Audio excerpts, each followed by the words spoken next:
अस्सलाम वालेकुम। इस वीडियो में मैं आपके साथ कुछ टिप्स भी शेयर करूंगी और कुछ ट्रिक्स भी जो मैं यूज़ करती हूँ अक्सर दावतें अरेंज करने में और जिससे मेरी बहुत हेल्प हो जाती है। मैं 14+ डिशेस जो है आराम से अरेंज कर लेती हूँ इन रूल्स को फॉलो करते हुए। सबसे पहले मैं मेन्यू अरेंज कर लेती हूँ अपनी पसंदीदा डिशेस के लिए और अपने मेहमानों को की पसंद को मद्देनज़र रखते हुए। फिर उसके बाद मैं अपनी ग्रोसरी चेक कर लेती हूँ कि क्या चीज़ मेरे पास किस चीज़ की मेरे पास कमी है, तो मैं वो चीज़ जाके ग्रोसरीज कर लेती हूँ उस चीज़ की। है मैं 1-2 दिन पहले ही जो है वो अपनी मैरिनेशन कर लेती हूँ ताकि सारे मसाले उसके अंदर रच बस जाएँ। यहाँ पर मैं मैरिनेशन करी थी अपने चाउमीन के लिए। यहाँ पर मैंने चिकन को अच्छे तरीके से साफ़ कर लिया, उसको पीसेस में कट कर लिया।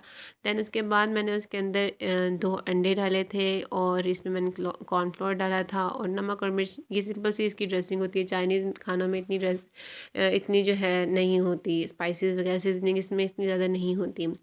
खैर इसके अलावा मेरा एक और ये काम था कि मैंने फ़िश को मैरिनेट करके रखना था। हमारे घर फ़िश बहुत शौक़ से खाई जाती है, तो इस वजह से हमारे घर जो है उसकी थिक मैरिनेशन होती है, यानी उसकी जो ऊपर कवरिंग होती है वो काफ़ी थिक होती है। तो इस वजह से उसकी अच्छी खासी जो है टाइम कंज्यूमिंग वो काम था, इसलिए मुझे वो 1 दिन पहले करना पड़ा। खैर मैं आपको बताती चलूँ कि मैंने फ़िश में क्या जो है यूज़ किया। मैं अपने घर के मसाले यूज़ करती हूँ, मैं बाहर के मसाले यूज़ नहीं करती। हमारे हमारे टीचर्स ने भी हमें यही जो है सिखाया कि आप लोग बाज़ार के मसाले यूज़ नहीं करें। आप ख़ुद सीखें कि किस चीज़ से क्या जो है टेस्ट डेवलप होता है और उस चीज़ की क्वांटिटी और क्वालिटी को भी समझें। हर चीज़ को मद्देनज़र रख के अपनी जो है ना चीज़ें यूज़ करें। यही चीज़ जो मैंने पढ़ी वो मैंने अप्लाई की अपनी रोज़मर्रा की रूटीन में, तो मुझे बहुत बहुत बहुत फ़ायदे हुए इस चीज़ से। खैर मैं आपको अपनी फ़िश की मैरिनेशन बता देती हूँ। मेरी फ़िश की मैरिनेशन सिंपल ही थी, बट मैं उसमें कुछ एडिशन करती हूँ जिसकी वजह से उसका टेस्ट और डेवलप हो जाता है। अक्सर लोगों की फ़िश में थोड़ा सा पानी पानी रह जाता है, उसके लिए भी मेरे पास एक हल है। टिप मैं आपको दूंगी कि अगर आपकी धोने के बाद आप फ़िश को धो लें अच्छे तरीके से, फिर धोने के बाद उसको अलग-अलग खुश्क करने के लिए एक ट्रे में बिछा लें। उस ट्रे में बिछा के फिर आप उसके ऊपर मैदे को स्प्रिंकल कर दें अच्छे तरीके से, तो आपका पानी ड्राई हो जाएगा फ़िश फ्राई कर जब आप फ़िश फ्राई भी कर लेंगे। तो मैरिनेशन मेरी सिंपल ही थी। उसमें मैंने डाला था बेसन डाला था, नमक, मिर्च, हल्दी डाली थी, लहसुन अदरक का पाउडर डाला था, लेमन का जूस डाला था, ज़ीरा पाउडर डाला था, दरदरी मैंने सूखा धनिया डाला था और मैंने लेमन का जूस मैंने आपको बता दिया। मैंने अंडा डाला था, उसमें मैंने अजवाइन डाली थी, मैंने कुटी हुई लाल मिर्च डाली थी और मैंने सब्ज़ मिर्चें भी डाली थी उसमें। और फिर मैंने उसको अच्छे तरीके से मैरिनेशन करके मैंने उसको फ्रीज़ कर दिया था एक पूरे दिन के लिए। और जिस दिन मैंने उसको फ्राई करना था मैंने उसको सुबह ही रेफ्रिजरेट कर लिया था, उसको मैंने फ्रीज़र से निकाल लिया था।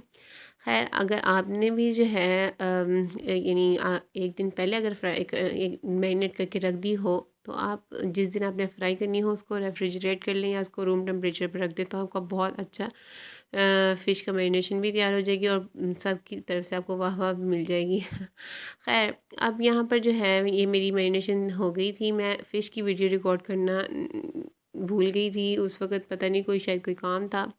खैर मैं आपको इसमें आगे ये था कि मैंने इस दिन मुझे काफ़ी टास्क थे, तो जो मुझसे रिकॉर्ड हो पाया वो मैंने किया। उसके अलावा मैंने इस दिन कहवा बना लिया था ताकि जो है मेरे लिए अगले दिन आसानी हो जाए, तो बहुत आसानी हो गई थी। ग्रीन टी का कहवा एक टास्क है, उसको करना थोड़ा सा ट्रिकी भी होता है कि अक्सर आपका कलर नहीं निकलता है ग्रीन टी का। उसके लिए ये होता है कि आप अच्छे तरीके से क्या कहवे को फेंटेंगे, जितना आप फेंटेंगे उतना ही आपका कलर बहुत जो है डार्क निकलेगा। और ग्रीन टी में ज़्यादा कोई काम नहीं होता कि आप पानी को उबाल लें पहले, फिर उबालने के बाद 2-3 उबाले आने दें पानी को और उसके अंदर आप लीव्स डाल दें ग्रीन टी के। फिर उसके बाद आप जो है उसको अच्छे तरीके से फेंटें 5-10 मिनट के लिए, फिर उसके अंदर आप ठंडा पानी डाल दें, फिर उसको फेंटें और फिर फेंटते जाएँ। इसमें आपका जो है ग्रीन टी का जो है कहवा तैयार हो जाएगा। इसमें हम इलायची बड़े शौक़ से पीते हैं, तो हम कहवे में अलग इलायची डालते हैं और चाय में अलग इलायची डालते हैं।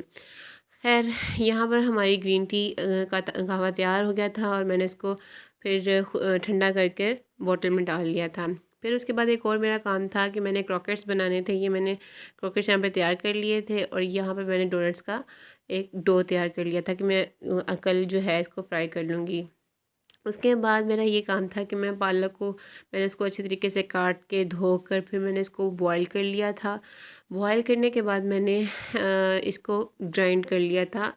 यहाँ पर मैं आपको एक टिप देना चाहूँगी कि अक्सर लोग ग्राइंड करने से पहले इसको कूटते नहीं हैं। अगर आप नहीं कूटेंगे तो इसकी जो पीछे लीव्स की जो डंडियाँ होती हैं वो कभी भी ग्राइंडर में ग्राइंड नहीं होती सही तरीके से। तो इसलिए आपको ग्राइंड करने से पहले इसको अच्छे तरीके से कूट लेना चाहिए ताकि इसका जायका भी इन्हेंस हो। और यहाँ पर पालक में यहाँ पर मैंने दही के अंदर डाल के पालक को तो अच्छे से ग्राइंड करके तो मैंने इसको रेफ्रिजरेट कर लिया था क्योंकि फ्रीज़ करने की ज़रूरत नहीं थी। कुछ मैंने फ्रीज़ भी किया हुआ था तो मैंने उसको भी इसके साथ ग्राइंड करके तो रेफ्रिजरेट कर लिया था। यहाँ पे मैंने ये क्रॉकेट्स को रेफ्रिजरेट कर लिया, फ्रीज़ कर लिया था। और ये मेरी फ़िश को मैंने फ़िश की मैरिनेशन करके मैंने रख दिया था उसको। ये अगले दिन की वीडियो है। इसमें मैंने सारी कटिंग वगैरह कर ली थी, प्याज लहसुन अदरक सब कुछ काट के रख लिया था। और यहाँ पर मैंने सैलड के लिए अपनी वेजिटेबल्स अलग कर ली थी और ये मेरे चाइनीज़ के लिए वेजिटेबल अलग अलग है। कुछ लोग जो हैं जूलियन कट यानी जूलियन कट असल में होता बहुत बारीक है।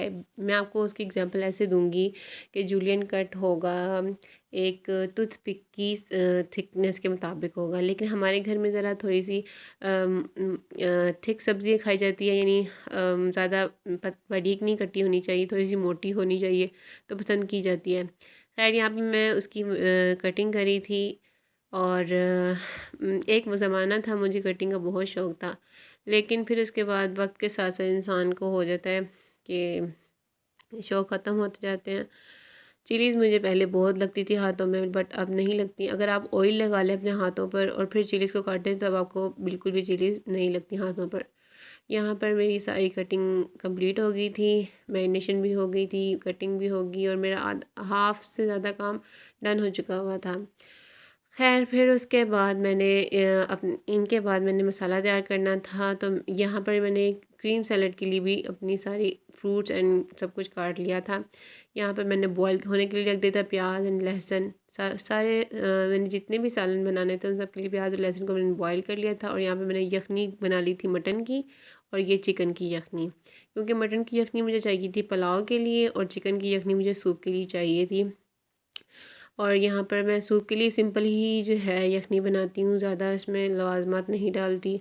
यहाँ पर मैंने कोफ्ते अंडों के लिए अंडे बॉईल करने के लिए रख दिए थे। फटाफट ये सारे काम हो रहे थे, अल्लाह का शुक्र है सब मिल के काम करें तो बहुत अच्छे तरीके से और जल्दी काम हो जाते हैं। उसके बाद यहाँ पे मैंने सैलड ड्रेसिंग तैयार कर ली थी। इसमें मैंने क्रीम मेयोनीज़ नमक काली मिर्च और आइसिंग शुगर डाली थी और मैंने इसको अच्छे से मिक्स करके तो मैंने इसको उसमें फ्रूट्स में मिक्स कर लिया था। और ये जल्दी ये मेरी पहली डिश थी जो मैंने तैयार कर ली थी, क्योंकि ये एक एज ए एपिटाइज़र भी यूज़ होता है तो ये सबसे पहले ही रखना होता है। इसका ठंडा गर्म करने का कोई मसला नहीं होता, ना इस पर कोई ज़्यादा नज़र रखनी पड़ती है, ना इसको रेफ्रिजरेट करना पड़ता है। आप इसको रूम टेम्परेचर पे भी रख सकते हैं, तो इसलिए ये मैंने फटाफट तैयारी कर ली थी।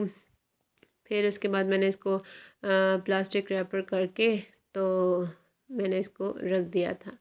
यहाँ पर मैंने प्याज और लहसुन को बॉईल किया था, मैंने टमाटर डालकर उसको अच्छे तरीके से ग्राइंड कर लिया और मसाला बना लिया। और यहाँ पर अब मैं तड़का लगा रही थी पालक को। यहाँ पे मैंने ऑयल में नमक मिर्ची और हल्दी डाली थी और मैंने अपनी पालक को डाल दिया था इसमें, क्योंकि कल मैं दही डाल चुकी हुई थी। इसमें सब कुछ डाल के मैंने इसको ग्राइंड कर लिया था। अब बस मुझे इसको तड़का लगाना था और इसमें अब मटन डलना था। बस मटन मेरा यखनी निकल चुकी हुई थी, मटन को मैंने ऑयल में फ्राई किया और उसके बाद मैंने इसके अंदर ये फ्राई हुई इसमें डाल दिया मैंने मटन।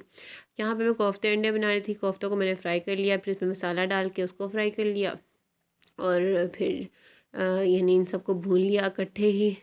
जो मैंने मसाला सबका एक ही तैयार किया था, बस इनमें मसाले जो हैं वो डिफरेंट थे, सब में मसाला एक ही डला। यहाँ पे मटन कढ़ाई बन रही थी, कढ़ाई में थोड़ा सा अलग प्रोसीजर होता है, इसमें टमाटर बहुत ज़्यादा डल जाते हैं, लेकिन इसमें भी हम थोड़ा बहुत मोला मसाला डालते हैं जो हमने सबके लिए तैयार किया था। यहाँ पर चिकन कौरमा तैयार हो रहा था। यहाँ ये चिकन कौरमा तो यानी मैं आपको चिकन कौरमा की एक सीक्रेट इंग्रेडिएंट ये बताऊंगी कि अगर आप इसमें ज़ीरा, काली मिर्च और कुटा हुआ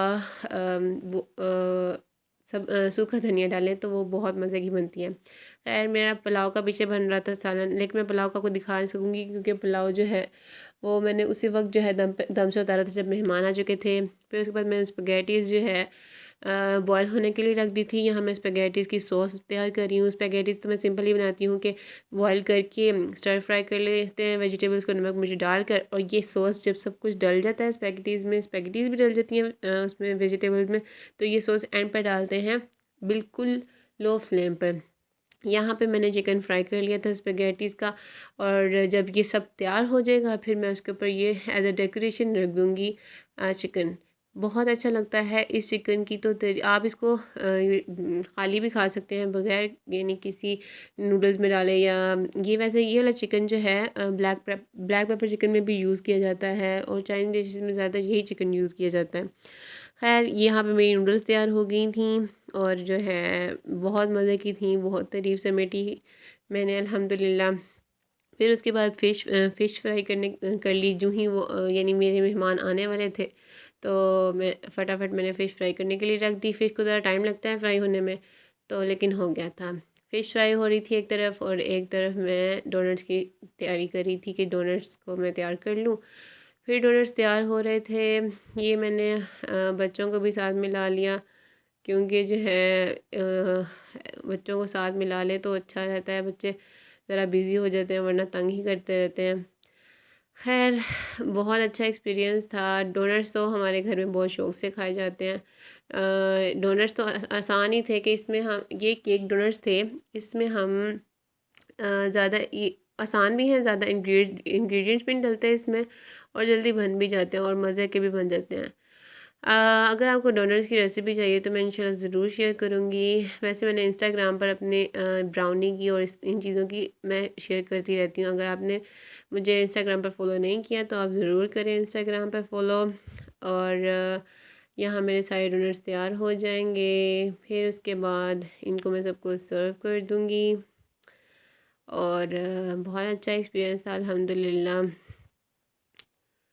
डोनट्स की भी ज़्यादा मुश्किल नहीं है, आसान ही है। इसमें यही होता है कि आप दही और चीनी को अच्छे तरीके से मिक्स कर लें, फिर उसमें अंडा डाल दें, और फिर मैदा डाल वनीला एसेंस डालें, और आइसिंग शुगर एंड इसको मैदा डाल के मिक्स कर लें अच्छे तरीके से, एक डो गूँध लें। यहाँ मैं फ्राई कर रही थी डोनट्स को अच्छे तरीके से। डोनट्स मेरे फ्राई हो चुके हैं। अब इनके ऊपर मैं डेकोरेशन करूँगी, चॉकलेट की आइसिंग लगाऊंगी। हाँ ये मैंने लगा दी। लगाने के बाद इसको मैंने किया था चॉकलेट में क्रीम डाली थी और इसको मैंने लगा दिया था ऊपर, कोकोनट का बुरादा डाल दिया था। ये मेरी चाट रेडी है। ये टिक्के बाज़ार से मंगवा लिए थे। ये मटन कढ़ाई, ये मटन पुलाव, और ये कोफ्ते अंडे, और ये है शायद चिकन कढ़ाई। ये क्रॉकेट्स हैं, माय फेवरेट, मोस्ट फेवरेट। और फिर अगेन वही ये है पालक गोश्त, और ये सैलड। खैर आपको मेरी वीडियो अच्छी लगी होगी तो लाइक कीजिएगा, सब्सक्राइब कीजिएगा, और कमेंट्स में ज़रूर बताइएगा। और अगर आपको क्रॉकेट्स की रेसिपी चाहिए तो आप मुझे इंस्टाग्राम पे फॉलो कर सकते हैं।